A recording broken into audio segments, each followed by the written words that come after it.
Select the major product of the following reaction. Looking at this reaction, we see that we have the starting material, which is an alkene, and specifically we see that one alkyl group of the alkene is pointing up and the other is pointing down. So this is a trans alkene.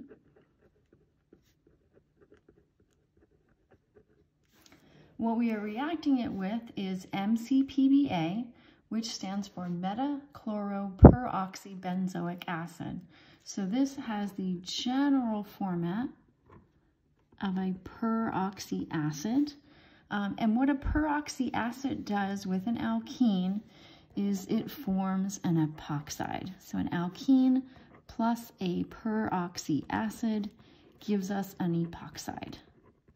An epoxide is a little three-membered ring ether. Okay.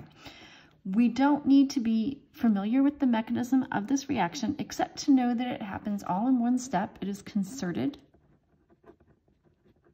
And whenever we have a concerted reaction to an alkene, we tend to see that the alkene stereochemistry is reflected in the product. What I mean is we have these groups here, one up, one down, that trans orientation in the alkene. Because the reaction takes place in one step and there's no time for a bond to spin, then this trans stereochemistry gets reflected in the product. So we should see that the product is the trans epoxide, and that is option A. We've again got one alkyl group pointing up and one pointing down.